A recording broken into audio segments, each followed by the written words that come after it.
Hola, ¿cómo están? Bienvenidos a otro video. Hoy quisiera hablar de cómo poder integrar la práctica del paganismo nórdico en nuestra vida cotidiana. A veces pareciera que se tienen que hacer como cosas muy sofisticadas. Sin embargo, el hecho de que se añadan pequeñas actividades en tu día a día, poco a poco empieza a generarse esta conexión. Es por eso que quiero compartir algunas de las cosas que yo hago, o más bien que comencé haciendo y hasta la fecha continúo haciéndolas, porque siento que son esas pequeñas cositas que marcan la diferencia de tu día a día. Espero de verdad les ayude y puedan encontrar esas actividades que también les funcionen para conectar, o mejor dicho, para comenzar esta conexión.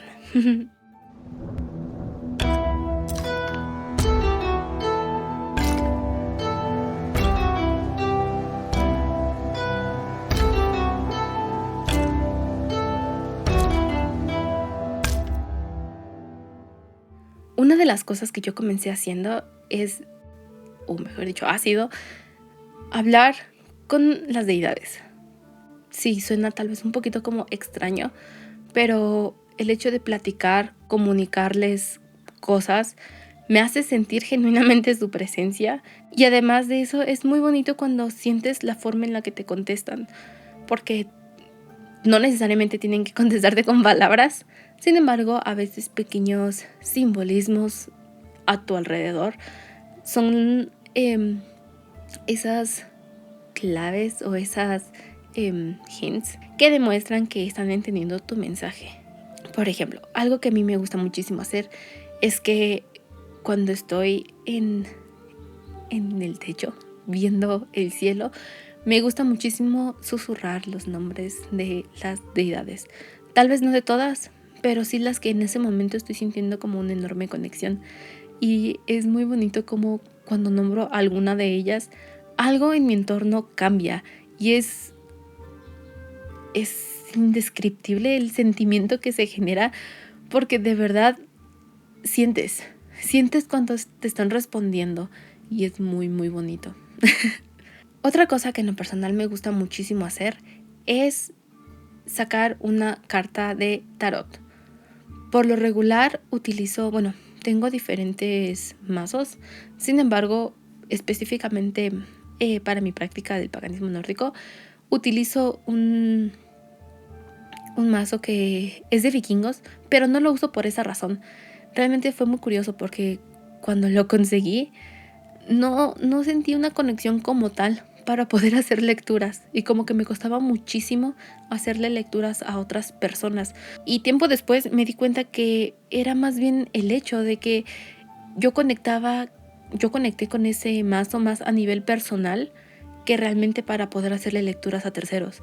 Entonces es el que uso para poder comunicarme con deidades, sí, pero también para poder recibir mensajes, que esto tiene relación con el punto anterior. A veces puedo estar hablando con las deidades y puedo sentir la necesidad de sacar una carta, y cuando la leo, genuinamente ahí está la respuesta que me quieren decir.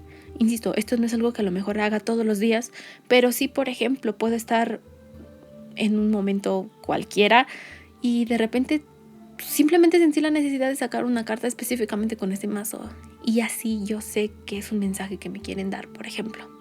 Otra práctica que he incorporado, y ya lo he mencionado, es el uso del Mjolnir. Así como lo mencioné en su momento, no necesito tomarme 2 horas para poder meditar con él, y a veces el simple hecho de traerlo puesto o el proceso antes de ponérmelo es lo que genera esta conexión. Como bien mencioné, me gusta muchísimo cuestionar mis prácticas, y de esta forma yo voy aprendiendo muchísimo más acerca de mí, de lo que esta práctica va significando en mi vida, cómo va cambiando y cómo esta ha ido ahora sí que transformándose en algo completamente diferente. Y son esos momentos, pueden ser 5 minutos, pueden ser 10, 15, el tiempo necesario para poder entablar esta conexión es lo que hace que genuinamente signifique algo y no nada más traer puesto el Mjolnir. Igual también habrá muchas personas que quieran utilizar joyería como protección, y está bien.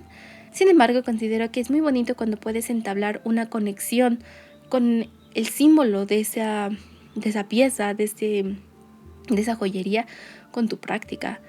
Y en mi caso, sí, como menciono, yo me cuestiono muchísimo acerca de mis creencias, de cómo estas me afectan, porque siento que de esta manera sigo entendiendo y sigo conectando con lo que esta práctica significa en mi vida. Y también, por ejemplo, cuando me lo pongo, igual puedo llegar a sentir esta conexión no solamente con el simbolismo, con mi práctica, sino también con deidades. Y es muy, muy, muy bonito. Algo que amo, y lo voy a decir hasta el cansancio, es mirar el cielo. De verdad, poder admirar la inmensidad, poder darme cuenta cómo literalmente es como un domo enorme que cubre todo. Es increíble. Me hace entender la inmensidad del mundo, de todas las cosas, y me trae muchísima paz.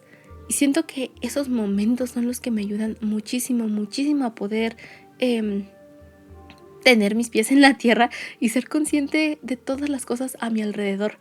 De hecho, cuando estoy mirando el cielo, aparte de que me encanta ver cómo se mueven las nubes, siento una enorme conexión con la naturaleza, que eso es muy importante en la práctica del paganismo nórdico, ya que, como bien he mencionado, la naturaleza tiene un papel muy, muy, muy importante. De hecho, a veces también trato de pasar tiempo con con unas macetitas que tengo afuera y me pongo a platicar con las plantas. Que, fun fact, esto es algo que he hecho desde prácticamente siempre, no sé, me gusta mucho hablar con las plantas o sola. Entonces, incluir este tipo de actividades me ayudan a conectar con mis alrededores. Y sí, primero empiezo conectando con la naturaleza, pero después, cuando me voy dando cuenta, ya no solamente estoy hablando con mis plantas o con el cielo o con las deidades, a veces puedo estar simplemente hablando a mi casa, o sea, en general a los espíritus de mi casa, y es una conexión también muy bonita, porque cuando conectas con tu hogar sientes este sentimiento de protección, ese sentimiento de que hay un alguien que te está todo el tiempo, más que cuidando, te está haciendo compañía. Es muy bonito.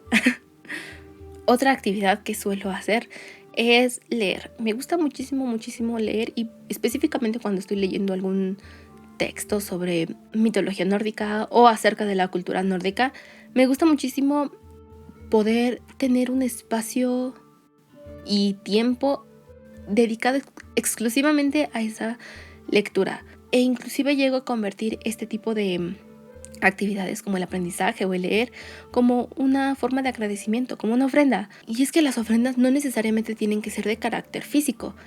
El tiempo que tú le dedicas a tu estudio, al aprendizaje o a la conexión con alguna deidad mediante el estudio de su mitología, de sus simbolismos, también es una ofrenda muy bonita. Y de verdad, cuando estás estudiando, sientes esta conexión tan bonita, que genuinamente sientes que no solamente estás aprendiendo lo que estás leyendo en ese libro, sino que estás conectando genuinamente con esta deidad. Otra actividad que me gusta hacer y que siento que es una bonita conexión con mi práctica, esto es algo que no hago necesariamente diario, pero sí trato de hacerlo al menos una vez a la semana, y es limpiar mi altar. El hecho de mantenerlo limpio, el hecho de cambiar constantemente algunas cosas, ofrendas por ejemplo, también ayudan no solamente a mantener limpio tu espacio y a tener una conexión con las deidades, sino que también es una forma de respeto hacia la deidad a quien le tengas dedicado ese altar. Algo muy importante a mencionar es que no necesitas tener un altar enorme. De hecho, me gustaría hacer un video específicamente hablando sobre los altares, y estaría muy interesante que hagamos un altar juntos, porque de verdad no necesitan comprar cosas súper complejas para poder hacerlo, e inclusive no necesitan gastar. Algo que también comencé a hacer, y esto realmente no tiene mucho, yo creo que hace como un mes, empecé a estudiar lectura de runas. Y es que aunque ya había querido aprender desde hace muchísimo, muchísimo tiempo, la verdad es que yo sentía como que había algo que me hacía sentir que todavía no era digna de aprenderlas. No sé, como que primero quise leer, estudiar lo más que pudiera antes de entrar de lleno a aprender las runas, porque de verdad es algo que se debe de hacer con muchísimo, muchísimo, muchísimo respeto. Y un día simplemente me levanté y fue muy curioso porque lo sentí como un mensaje en el que dije, estoy lista para aprender las runas. Y en ese momento en el que sentí que ya era momento de poder empezar con las runas, hasta la fecha no lo dejo. Digo, tiene muy poquito, pero de todas maneras sí es algo que no aprendes de la noche a la mañana y de hecho nunca dejas de aprender. Pero sí, a raíz de que empecé a leer las runas, cada mañana, además de sacar una carta de tarot, me gusta muchísimo sacar una runa. Y el hecho de utilizar las runas me conectan muchísimo con la mitología, con las deidades y por supuesto conmigo misma y con todo mi entorno. Y eso es de verdad indescriptiblemente hermoso. Algo que he hecho y la verdad es que sí me ha marcado bastante, y esto no es tan fácil poder hacerlo, y es disfrutar de tu propia compañía. A veces estamos tan llenos de estrés, tan llenos de trabajo, tan llenos de obligaciones, que muy pocas veces nos podemos genuinamente sentar a disfrutar de nuestra propia compañía. Y lo digo de manera literal. ¿Cuántas veces te has podido sentar o estar simplemente disfrutando de tu compañía, disfrutando de tu existencia, sin todos los prejuicios y distracciones que puedan haber, como por ejemplo estar en el celular o estar haciendo cualquier cosa que no sea tener una conversación contigo mismo, de las cosas que te gustan, de las cosas que no te gustan? Muy pocas veces nos sentamos a poder disfrutar de esas pequeñas, grandes cosas que hacen que nuestra existencia valga la pena. Y sé que muchas personas van a diferir y está bien. Sin embargo, me parece que disfrutar de esos pequeños momentos como de abrazos o de los buenos días que te puede dar una persona, no necesariamente de una persona con mucho significado para ti, puede ser inclusive un buenos días de las personas con las que trabajas, o un abrazo de a lo mejor un amigo, de un familiar, de la persona que amas. Son esos pequeños momentos que también te ayudan muchísimo a conectar con todo tu entorno y contigo mismo. Y eso es algo muy importante dentro de esta práctica, porque cuando entiendes que todo a tu alrededor forma parte de ti hasta cierto punto, es cuando empiezas a ser consciente de todas las cosas. Empiezas a ser consciente del momento actual, del aquí y del ahora. Y dejas de ver todos tus prejuicios acerca de cualquier cosa y simplemente te concentras en existir. Es una práctica muy bonita porque realmente, ¿cuántas veces te has dado o has estado consciente de que existes sin estar viviendo en piloto automático? Y no es algo que se haga tan fácil. Sin embargo, es algo que con la práctica se puede mejorar. Les agradezco muchísimo por haberse quedado. De verdad, de verdad, de verdad. Espero estos pequeños ejemplos de cómo yo incorporo esta práctica a mi día a día, más allá de simplemente la teoría, les pueda ayudar y puedan ustedes crear su propio camino. Insisto, no tienen que hacer cosas súper exageradas, porque cuando vas iniciando, a veces el hecho de no tener los materiales necesarios para hacerlas o no contar con el tiempo para hacerlas es lo que llega a desmotivar muchísimo. Y de verdad ni siquiera necesitas comprar esencialmente nada, porque lo primordial de todo es mantener esta conexión contigo mismo, con tu entorno y con todas las personas que forman parte de tu vida. De verdad espero les haya gustado. Espero que puedan crear su rutina o sus actividades diarias que puedan ayudarles a mantener esta conexión, porque también a veces es muy fácil sentir como que no estás haciendo nada, cuando hasta pequeñas muestras de amor y respeto, como a lo mejor regar una planta, te tener esta conexión con esta práctica. No necesitas todo el tiempo estar conectando con deidades, conectar con tu mismo entorno, conectar con la naturaleza, conectar contigo mismo. Meditando, por ejemplo, también llega a ser una práctica muy, muy, muy bonita. Y esto es todo por este video. Insisto, espero les haya gustado. Y nos vemos la siguiente semana con otro video. Bye.